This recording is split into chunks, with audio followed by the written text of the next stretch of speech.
La lluvia aumentaba a un ritmo constante, golpeando los vitrales de la capilla como dedos impacientes. Mientras me escondía detrás de la columna de mármol, percibí detalles que en la versión corta de la historia nunca habría tenido tiempo de registrar. Cada invitado llevaba un rasgo particular que, más tarde, se transformaría en comentario venenoso o en solidaridad genuina. La madrina de Lucas, tía Dolores, llevaba un vestido verde esmeralda que parecía brillar bajo las velas. Susurraba a la prima Irene: «Esa novia es demasiado bonita para ser verdad». Yo escuché.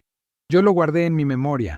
Había dudas esparcidas como polvo, pero nadie quería admitirlas en voz alta. El cuarteto de cuerdas tocaba con una precisión casi cruel, cada nota contrastando con el torbellino dentro de mí. El olor de las 2000 rosas blancas llenaba la capilla, demasiado dulce, sofocante.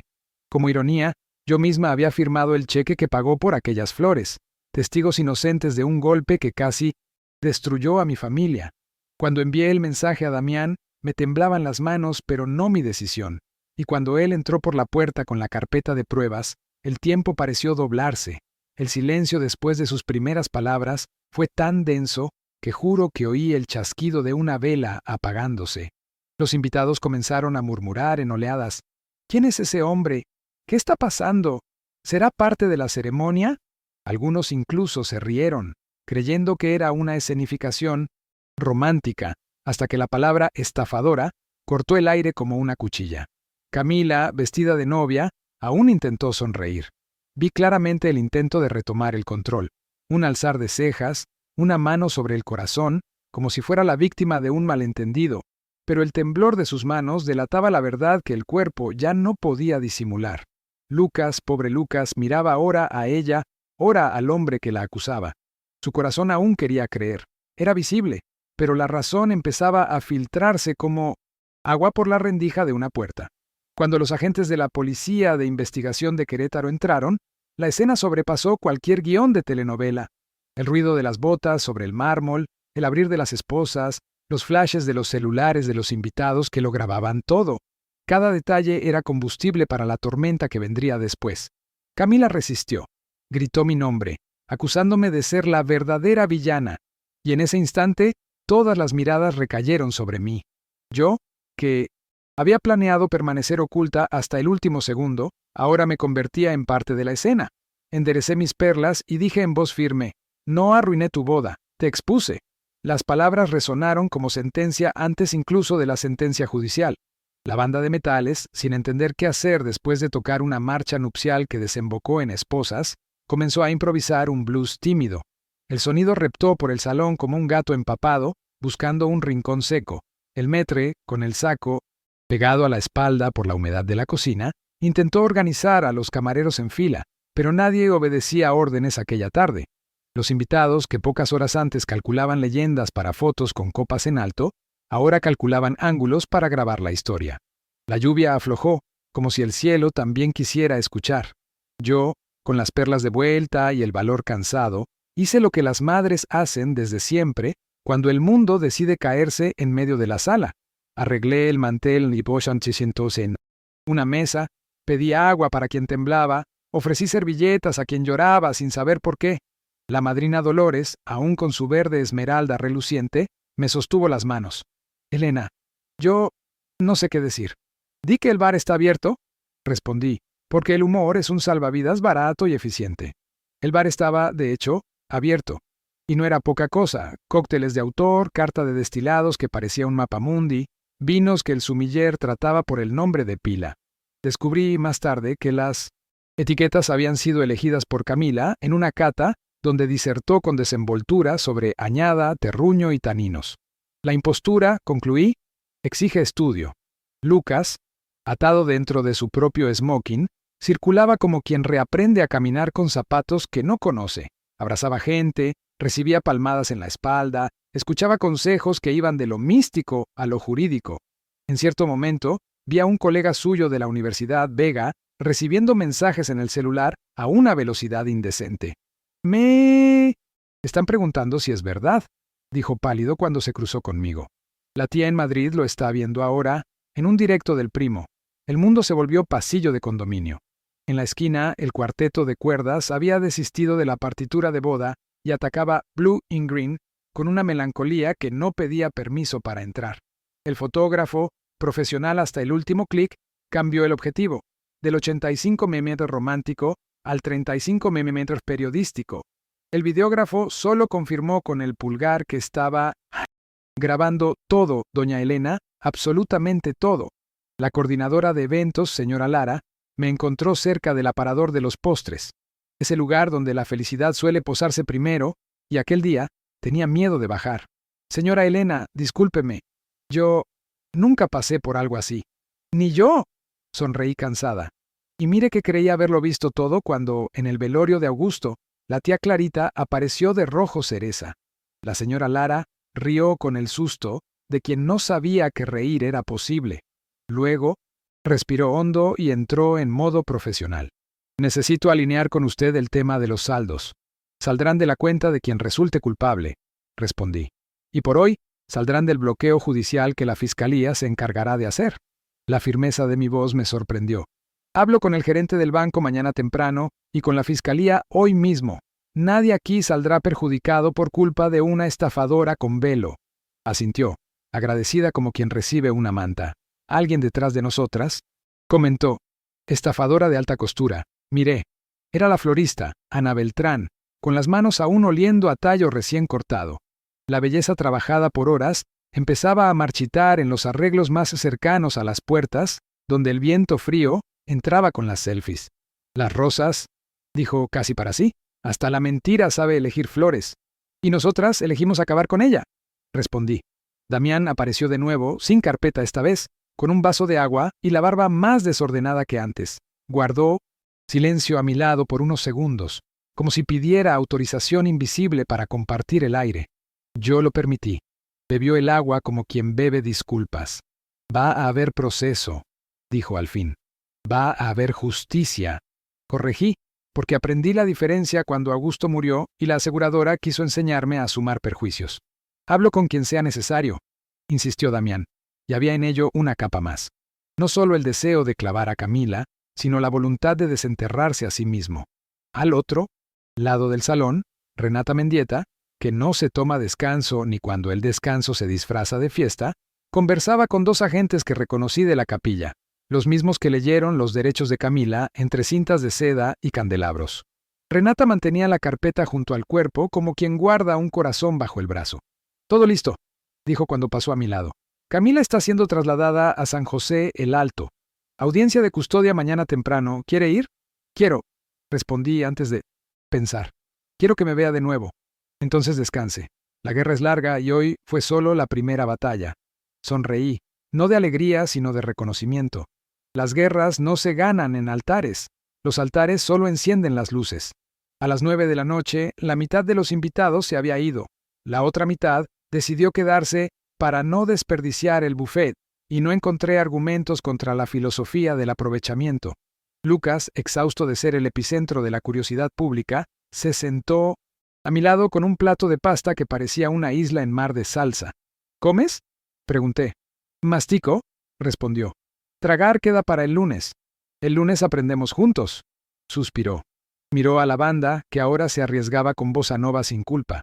Luego, me miró con una expresión que no veía desde que tenía 8 años y perdió su cochecito preferido en una alcantarilla. «Gracias, mamá». «De nada». Le arreglé la corbata por reflejo. «Y perdón, ¿por qué?» «Por haber aprendido a ser cruel cuando lo necesité. El amor a veces lleva armadura». «Menos mal», dijo, y el sonido de esas 2 palabras hizo que mi día cansado valiera cada gota. A la salida, bajo la lluvia que se había vuelto una llovizna serena, vi a la señora Lara recogiendo con cuidado los menús de papel caligrafiado, como quien guarda mapas de un lugar que ya no existe. El videógrafo me entregó una tarjeta. «Si necesita el material», dijo avergonzado. No por el sensacionalismo, por la prueba. Lo guardé. Las pruebas, aprendí, viven en detalles que descartamos cuando estamos felices. Dormimos poco. Llegué a casa con los dedos oliendo a cera de vela y salsa de tomate, las 2 fragancias oficiales de las ceremonias humanas. Antes de acostarme, colgué el collar de perlas en el pequeño gancho detrás del cuadro de Augusto. Él, en la foto, sonreía como quien sabía que yo saldría adelante. Le respondí con un «no abuses» que él oyó desde donde esté, y dormí. La comisaría a la mañana siguiente olía a café recalentado y papel húmedo. Periodistas rondaban la acera como moscas con corbata. Renata encontró un camino lateral que evitaba los micrófonos, porque más que atajo, ella conoce atajos de atajos. Mejor mantener el discurso mínimo, dijo. Las palabras se vuelven titulares con ropa prestada. Asentí. Dentro, la sala de la fiscalía mostraba el real opuesto del espectáculo del día anterior. Carpetas anónimas apiladas, ganchos torcidos, clips que habían perdido el brillo. La justicia, descubrí, no es glamorosa, es insistente. Camila, ahora sin velo, sin ver a Wang, sin collar, entró esposada con una elegancia que no abdica. Llevaba el cabello recogido y los ojos obstinadamente secos. A su lado, un abogado de traje gris y voz entrenada en audiencia transmitida por YouTube. Hizo lo que se espera. Mi clienta es víctima de una farsa. Sufrió linchamiento moral. Hubo exposición indebida de imagen. El video circula sin consentimiento. Renata respiró por la nariz como quien tolera un perfume caro, en una sala pequeña. El fiscal, García, pasó los ojos por el expediente con hastío técnico. Hay grabaciones, hay registros bancarios, hay testigos y hay antecedentes penales de la acusada. Alzó la mirada. La discusión sobre la circulación de imágenes seguirá en proceso civil. Aquí, hoy, nos ocupamos de estafa. El abogado sonrió de lado. Existe una categoría de sonrisa que solo los abogados aprenden, y continuó. Mi clienta ha cambiado de vida. Mi clienta, murmuré bajito, irónica, y Renata me dio un codazo para que no me convirtiera en titular. Llamaron mi nombre. Me senté. Conté lo que tenía que contar con la economía de quien no puede errar el tiempo verbal. El fiscal preguntaba, yo respondía, el abogado intervenía, el fiscal denegaba, Renata entregaba un papel, el fiscal lo incorporaba. Descubrí en ese momento que contar la verdad también cansa. Pesa distinto que la mentira, pero pesa. Llamaron a Lucas. Entró con la corbata en el bolsillo y un valor recién lavado. Repitió lo que vio y oyó, se detuvo en el punto en que sus ojos se encontraron con los de Camila en la capilla, y por un segundo entero volvió al sábado. Yo lo vi. El fiscal lo vio. El abogado lo vio. Camila lo vio y apretó la mandíbula. ¿Usted se considera engañado?, preguntó García. Me considero humano, respondió Lucas, y eso, anoté, es la mejor defensa contra la culpa que nos venden después de robarnos la fe. Cuando llamaron a Damián, el aire de la sala cambió de densidad. Entró como entra un pedazo de acera en un salón de baile. Duro, desplazado, necesario.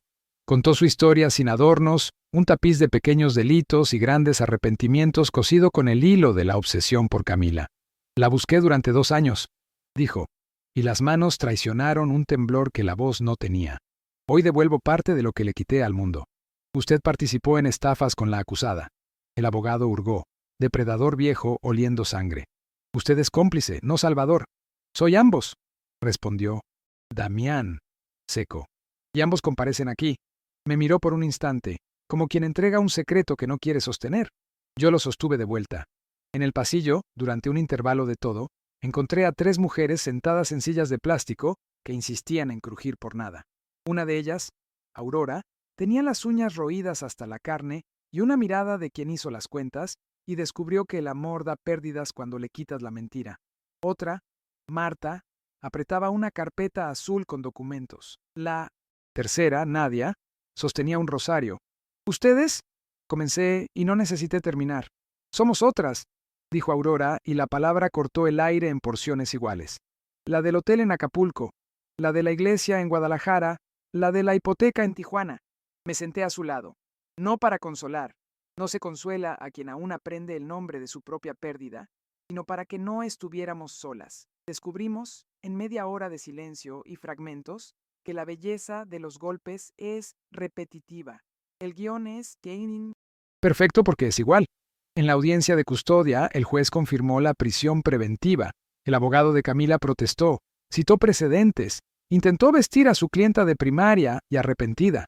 El juez, con una paciencia aséptica, recordó que arrepentimiento es sustantivo bonito que necesita verbo para existir. Reparar.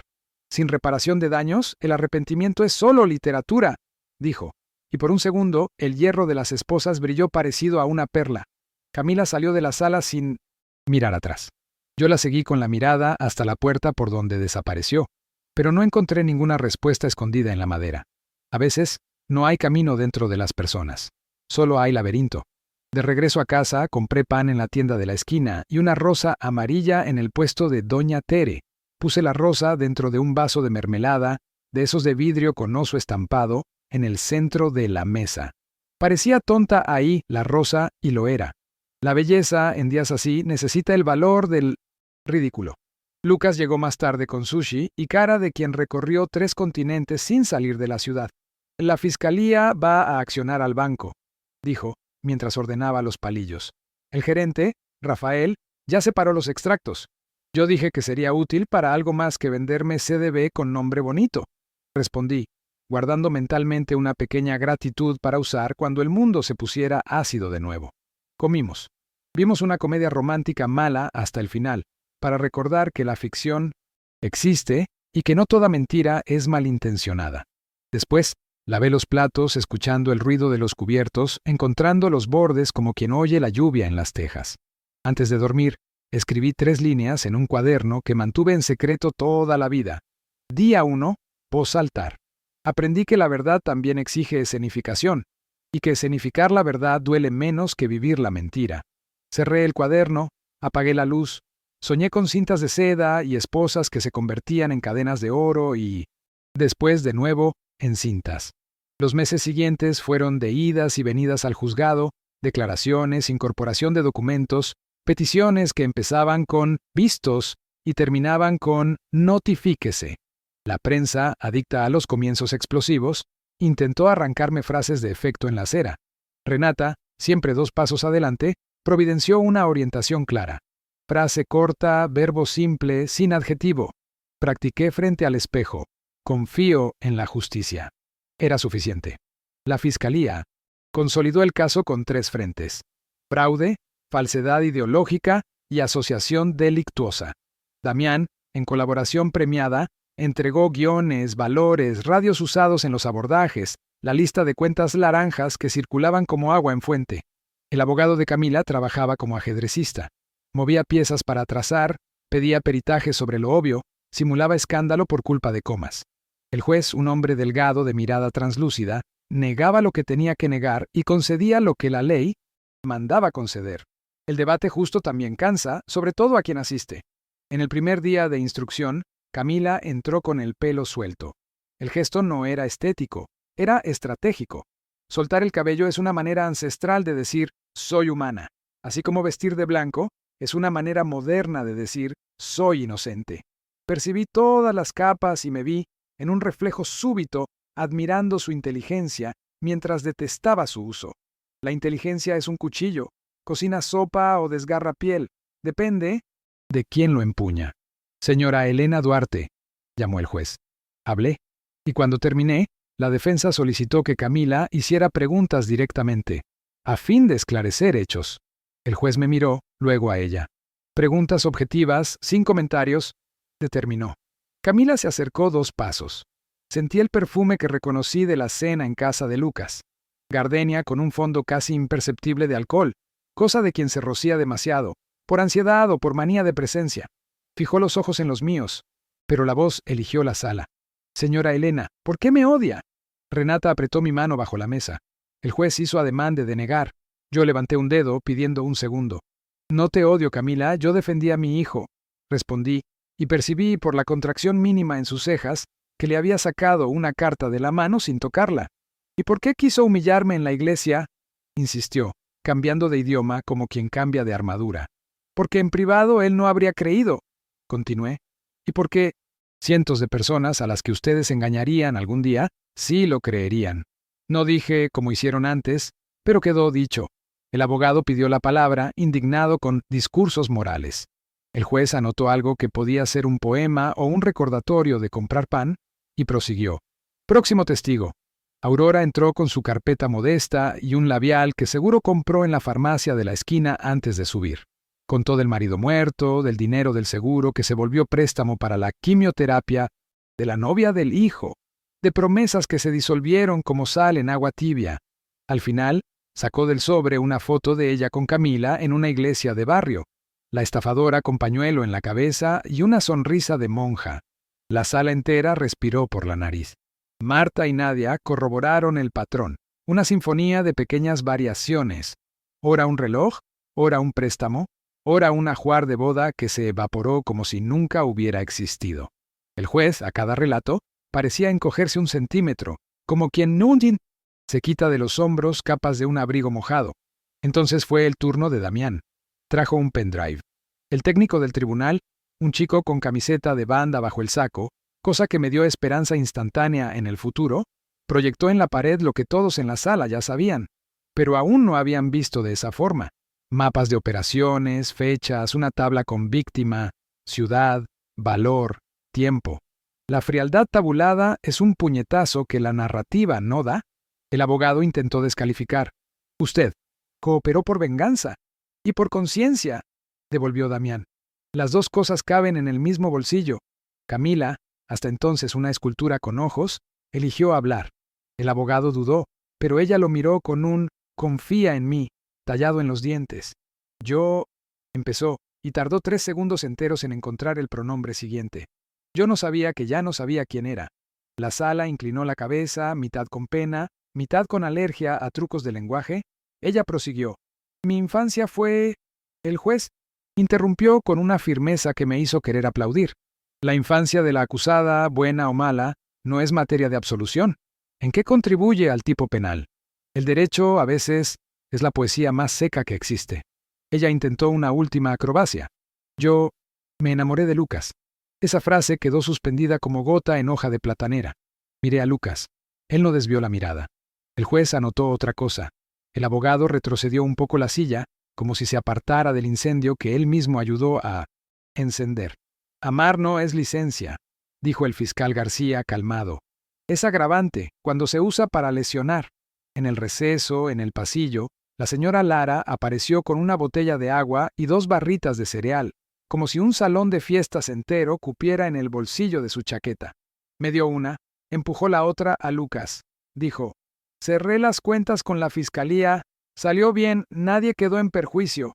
Luego respiró. Gracias por no haber desaparecido, doña Elena. Soy yo quien agradece que no me haya dejado sola el sábado.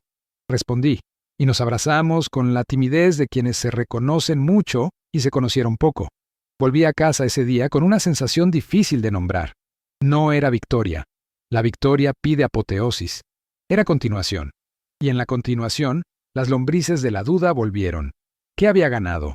¿Qué, además de justicia, me quedaba? El collar estaba en el gancho, el broche de granate en la caja azul. Lucas, en el sofá, dormitaba con el control remoto en la mano. Yo, en la cocina, encendí la luz baja y dejé que la tetera cantara. Fue cuando escuché el timbre del intercomunicador. ¿Doña Elena? La voz del portero, Edvaldo, venía con una estática que solo los edificios antiguos poseen. Hay una entrega para usted. No tiene remitente. Que suba. Minutos después, un mensajero con capa de lluvia me entregó una caja negra. El papel tenía un brillo pálido. No había tarjeta. Abrí. Dentro, un pendrive y un billete con 2 palabras. Cabo suelto. Renata contestó a la primera llamada. ¿Tú también lo recibiste? Pregunté. ¿El qué? Un cabo suelto. No, pero ahora lo quiero. Respiró. No conectes nada. Voy para ahí. Coloqué el pendrive sobre la mesa. Me miraba con ese ojo de vidrio que tienen los objetos pequeños cuando traen dentro una cosa grande. Esperé.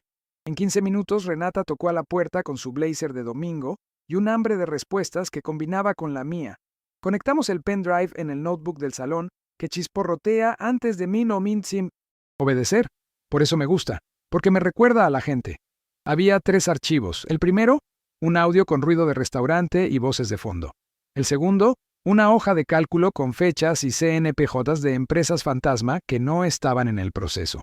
El tercero, un video corto de algún vestuario o camerino. Dimos play al audio. Entonces transfieres a la casa de fiestas luz de lienzo y ellos reencaminan. Nadie mira 2 veces una factura de decoración floral.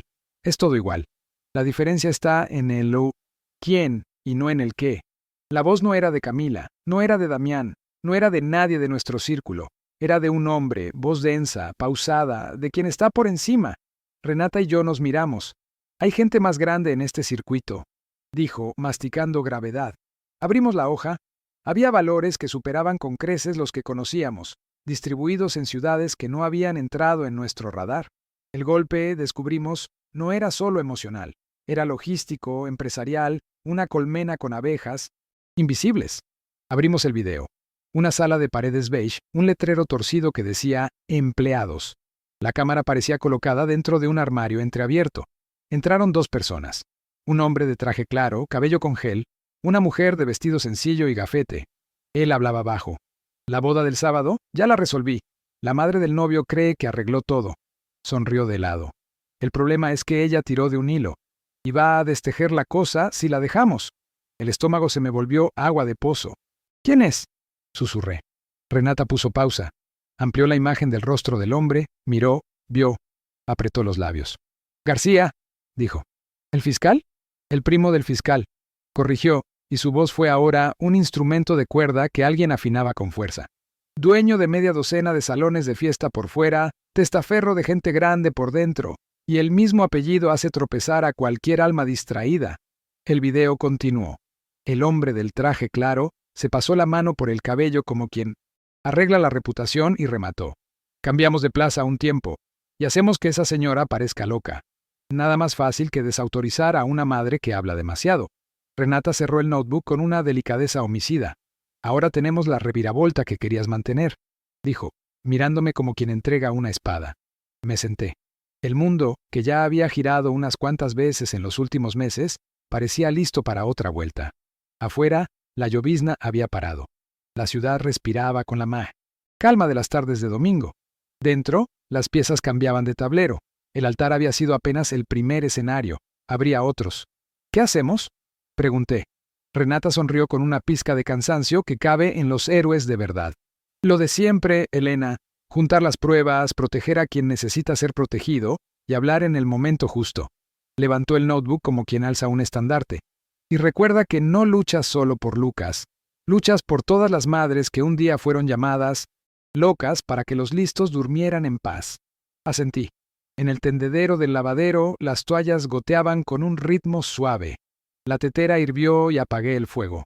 La escena de aprehensión nos había traído hasta aquí. La reviravolta final, lo comprendí, no sería solo la caída de Camila. Sería quitar el escenario debajo de quienes venden escenario a los ladrones. Y yo, que nunca quise escenario alguno, enderecé las perlas del cuello con la misma mano que abre la puerta de la cocina y dije, ahora. El Portal Independiente aceptó. No como titular apresurado, sino como serie. 3 reportajes, cada uno ampliando el círculo de lodo. Mientras ellos cruzaban CNPJs, contratos y facturas frías, Renata movía las piezas invisibles. Pidió a un fiscal, de otra comarca, que recibiera, bajo sigilo, los materiales del pendrive. Articuló con una defensora pública que no debía favores locales.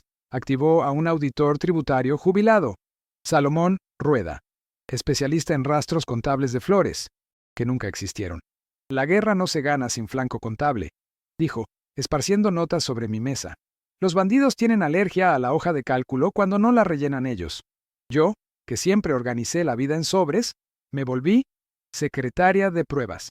Etiquetas, fechas, enlaces, copias en la nube y en múltiples pendrives, porque aprendí que la confiabilidad ama la redundancia. El portal lanzó la parte 1, un martes a las 7:12 de la mañana. Los bastidores del altar cuando las bodas se vuelven lavanderías. La materia empezaba con una foto a contraluz de una capilla, no la nuestra, y seguía hasta desmontar el esquema de luz de lienzo. Salón que siempre operaba con socios exclusivos de flores, sonido e iluminación. Había mapas, facturas con firmas de fantasmas, declaraciones de proveedores que preferían el anonimato y el audio del pendrive con la voz densa hablando de decoración floral. Hasta el mediodía, los teléfonos sonaron como enjambre. Algunos eran invitaciones veladas a callar, otros amenazas abiertas, y había también las voces que yo necesitaba oír para seguir, gente agradeciendo que por fin alguien hubiera tirado del hilo que todos fingían no ver. Por la noche, recibí un mensaje de número desconocido. Tu versión es bonita, pero las fotos son mejores. Enseguida, 5 imágenes. Yo entrando en una farmacia, Lucas saliendo del trabajo, Renata en la panadería de la esquina, un marco en blanco, la sexta foto con el texto, ¿Quién será el próximo? Se me secó la garganta, llevé todo a Renata. Quieren sacarnos de la Omarena. Si huimos, ganan sin acta, dijo, y sacó del bolsillo un marcador.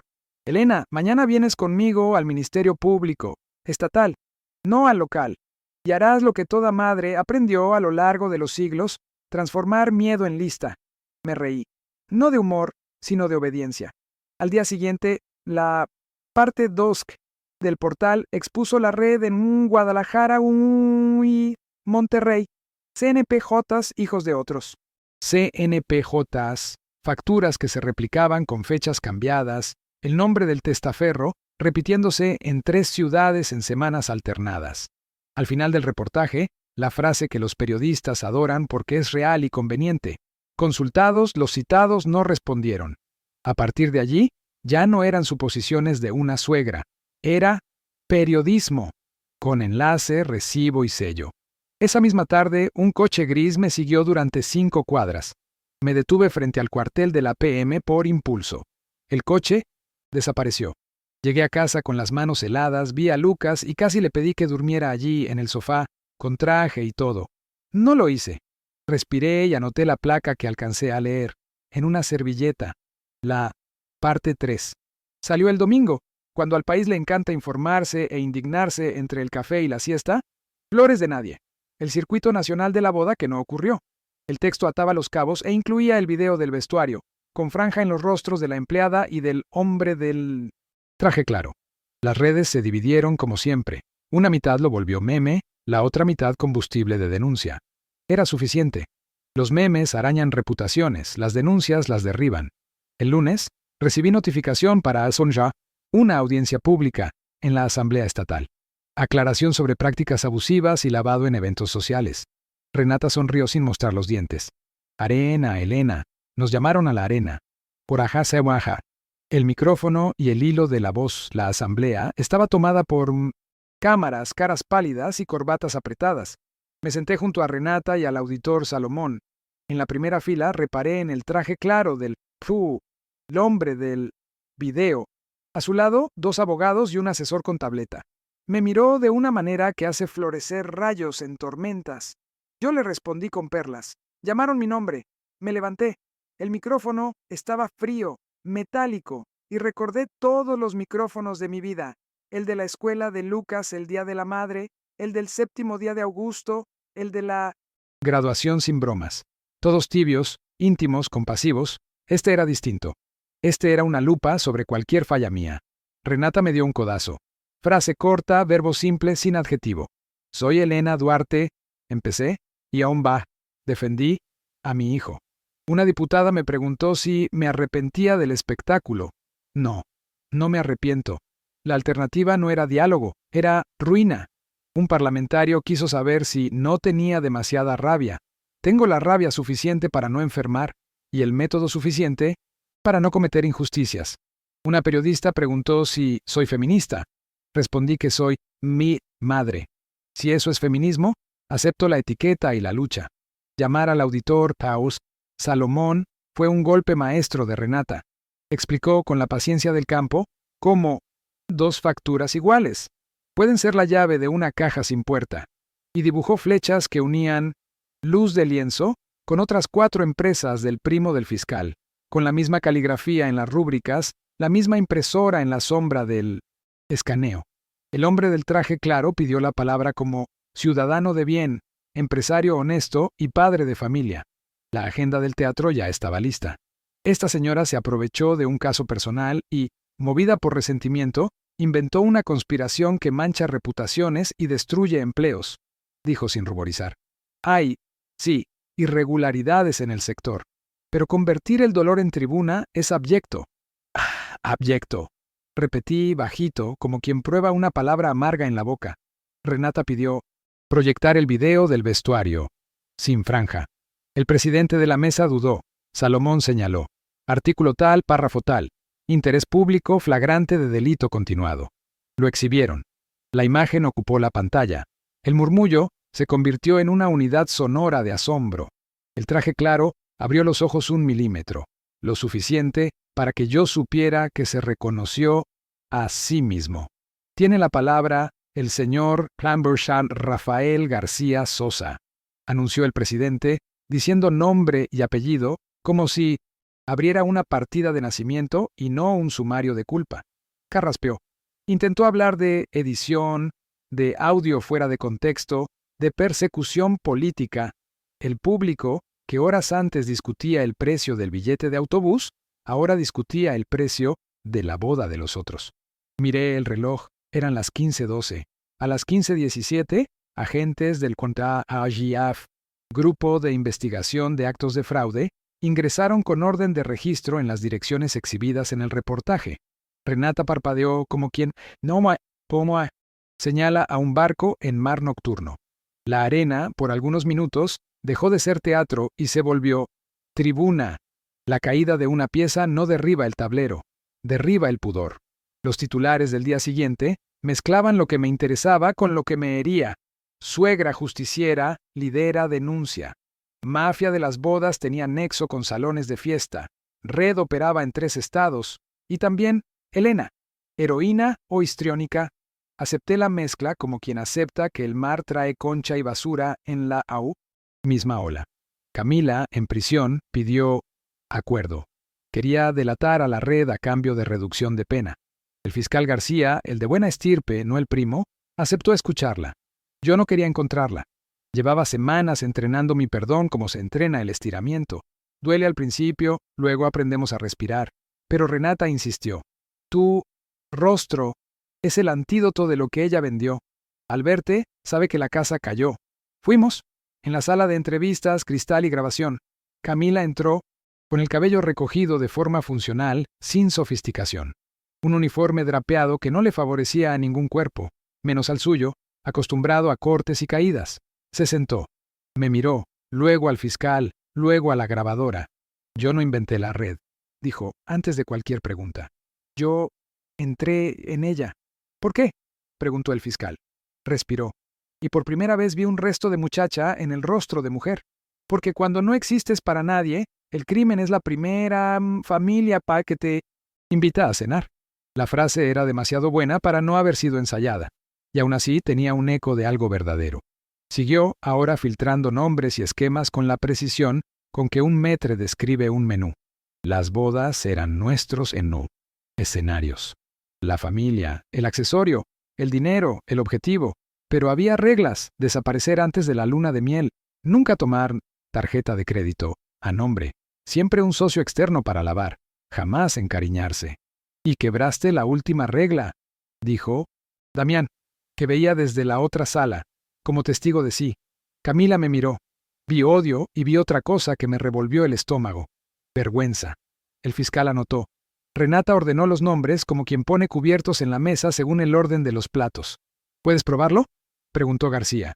Puedo mostrar, dijo, e indicó un armario en un salón de fiestas de la ciudad. Detrás del espejo del cuarto de la novia, compartimento con tapa falsa, pendrives, contratos, fotos. El salón era del primo. Claro, cuando el guía F llegó, encontró exactamente lo que Camila dijo, y más, una hoja manuscrita, con el título Bodas Especiales, como si la banda necesitara eufemismo para organizar el infierno. La casa cayó por dentro. El primo fue detenido preventivamente, junto con administradores y testaferros. Las facturas congeladas se volvieron hielo resquebrajado. El portal publicó la parte 4, que ni estaba en los planes iniciales, porque el periodismo también se escribe cuando la realidad entrega capítulo extra. El espejo de la novia, bastidor de una red. La foto de portada era un detalle banal de una bailarina de plástico en un tocador antiguo. Belleza transformada en contrabando. La verdad no es una alfombra que uno tira y listo. Se pega al suelo y a veces viene con un pedazo de cemento. Me vi exhausta de un agotamiento nuevo. No era solo cansancio del cuerpo, era cansancio de la vigilancia. Uno empieza a desconfiar de idiotas y de genios en la misma proporción. En la panadería, un hombre me miró más de lo razonable. Anoté la matrícula de su coche y fallé por una letra. En el mercado, la cajera me llamó heroína, y me fui a casa a llorar de vergüenza por haberme gustado la palabra. En el edificio, recibí flores de un remitente anónimo, y no supe si eran pedido de paz o mensaje de guerra. Las tiré a la basura. Sentí culpa por tirar flores a la basura. Lucas, por su parte, alternaba días buenos y días en que la cama parecía una roca en la espalda. Me miro al espejo y aún veo... Tonto, dijo un martes, con el rostro marcado por la almohada. Yo te miro y veo... Hombre, respondí. Hombre que amó. Y amar es caer a propósito. Sonrió sin convicción, pero sonrió. Y anoté que a veces una sonrisa sin convicción salva el jueves. La red, herida, pataleó con lo que tenía. Calumnia. Surgieron perfiles anónimos difundiendo que yo tenía interés político, que era ex socia del Salón X y fui expulsada, que me quedé con donaciones de la parroquia en 1999. Quien me conoce se rió en mis audios. Quien no me conoce dejó de saludarme en la feria. Descubrí que la reputación es una casa de palitos que solo se sostiene porque soplamos delicadamente el aire a su alrededor. Renata pasó por casa con una botella de agua y 3 orientaciones. 1. No respondas a ningún anónimo. 2. Documenta cualquier amenaza. 3. Duerme. Al menos 6 horas, aunque sea de 2 en 2. Obedecí como quien toma antibiótico, con obligación y esperanza. Así llegué al día tengo paciente. De él al Saprón. Estaba en el estacionamiento del supermercado cuando un coche gris, tal vez el mismo, tal vez pariente, se detuvo a mi lado. El pasajero bajó la ventanilla y dijo: Señora, aceptamos sus disculpas. El señor Rafael quiere conversar. ¿El fiscal? Pregunté, ya sabiendo que esa pregunta era una bobería.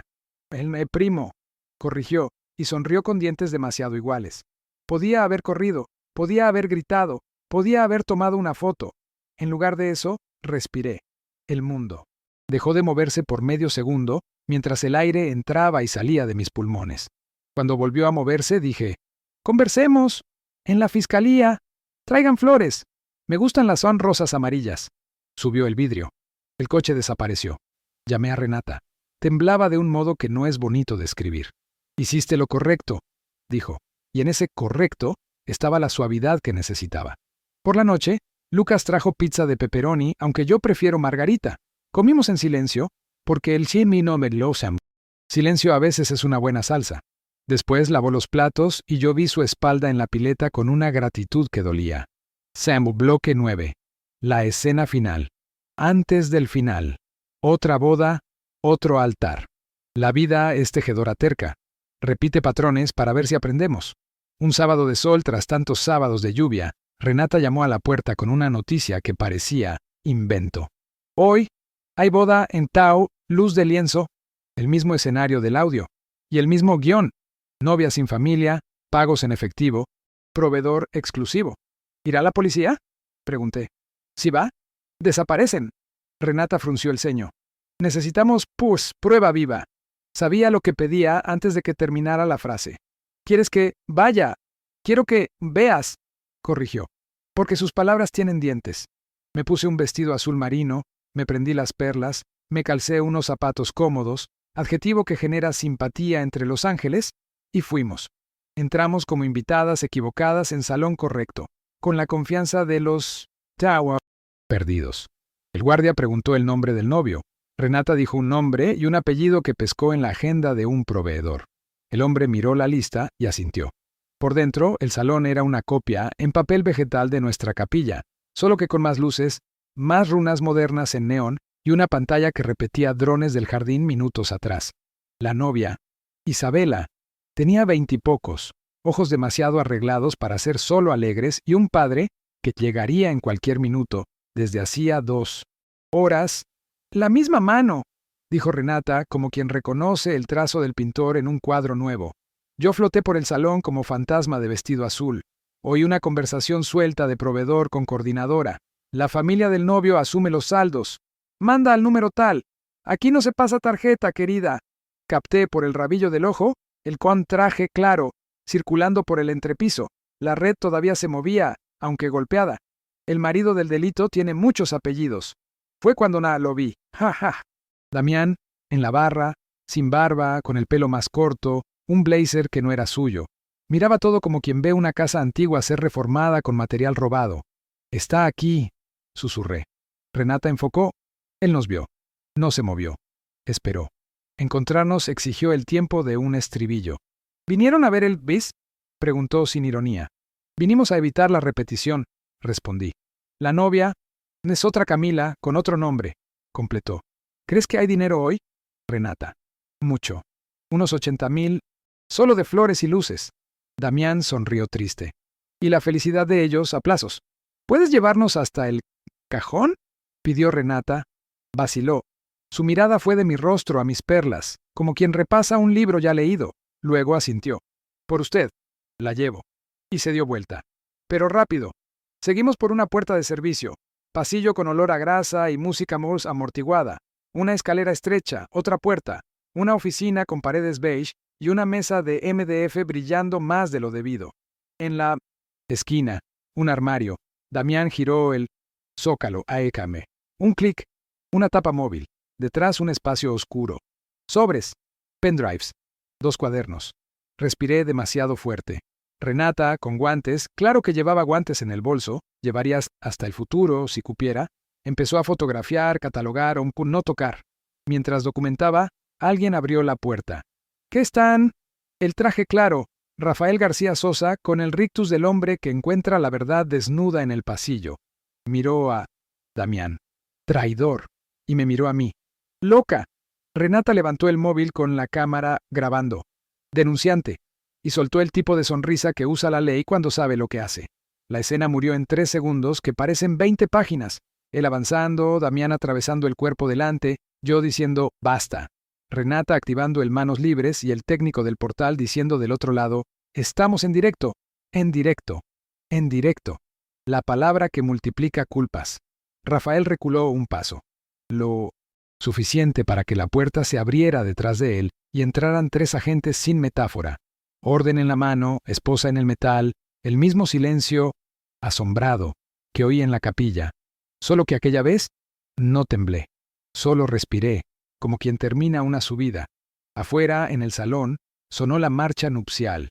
Isabela empezó a caminar. Renata corrió hasta la coordinadora, susurró frases que solo la supervivencia conoce, y la música se detuvo en el compás 3.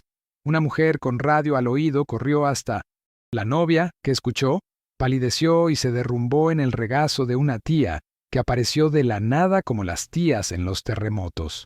El novio, pobre novio, miraba alrededor como Lucas miró, con el corazón intentando aprender un idioma nuevo en minutos.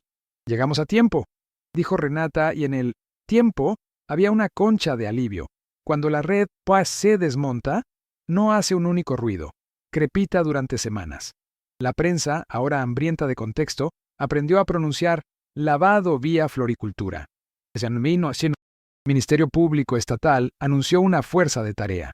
La Asamblea, que nos dio micrófono, aprobó un proyecto que obliga a mira la transparencia de proveedores en eventos por encima de cierto valor, y si eso salva a una familia que sea, ya vale la firma. El Consejo a juicio caja de Camila ocurrió casi un año después de nuestro altar. Yo fui. Lucas fue. Damián fue. Renata fue. Ella va a todo. El juez leyó la sentencia con esa voz que no es para la TV. Condena por estafa agravada, asociación delictuosa, falsedad ideológica, pena en años, régimen cerrado primero, luego progresión, si repara parte de los daños y colabora más. El sí de la justicia tiene dientes. Camila escuchó sin temblar, como quien ya aprendió a temblar por dentro, lo que a veces es peor. Al final, pidió hablar. El juez concedió. Causé dolor, dijo simple, como quien lee la lista de la compra. No pido perdón, pido que no me olviden. Nadie aplaudió, nadie abucheó. El silencio fue suficiente. El Pau, primo, fue condenado por colavados y su organización criminal, junto con otros. Los salones de fiesta tuvieron bienes confiscados. Uno se convirtió en centro comunitario, y el día de la inauguración llevé dulces.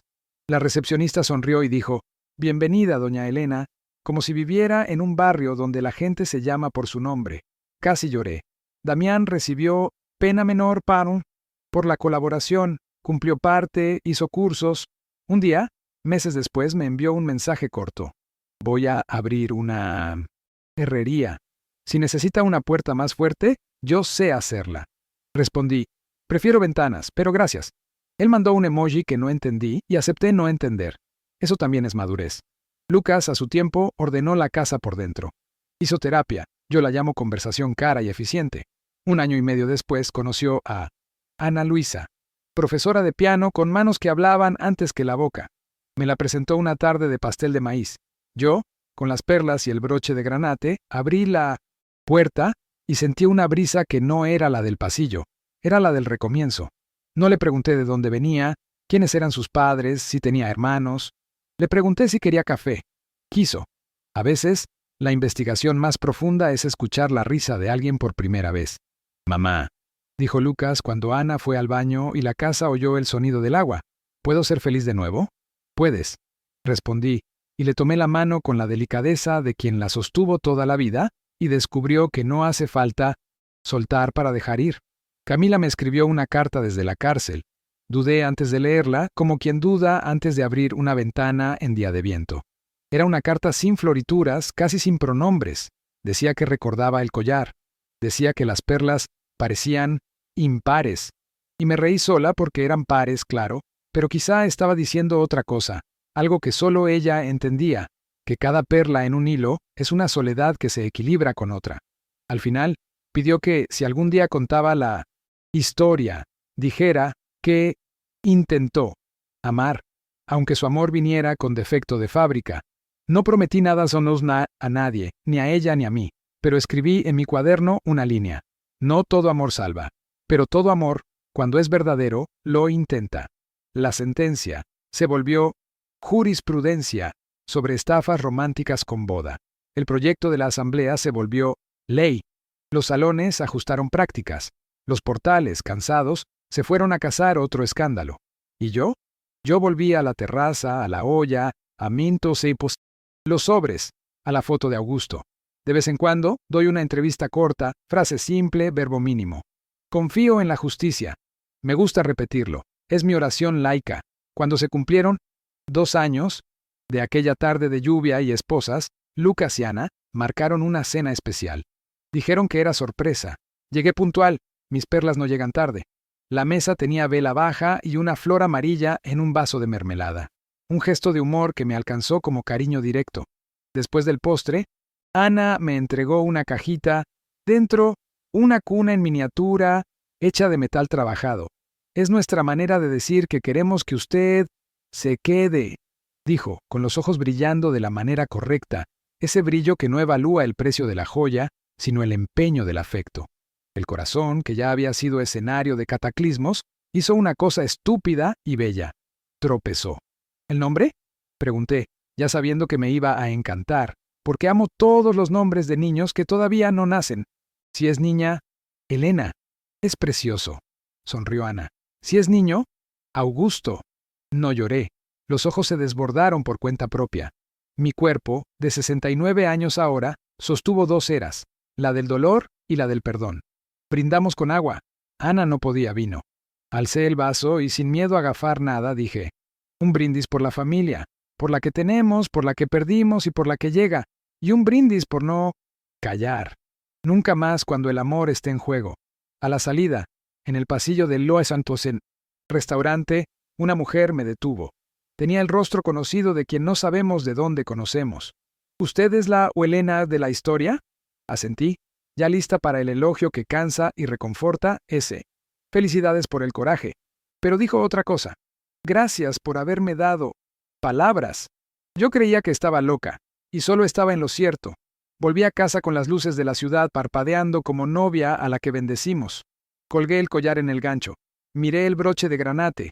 Abrí el cuaderno y en la página del comienzo, donde escribí que la verdad también exige escenificación, añadí, la escenificación terminó.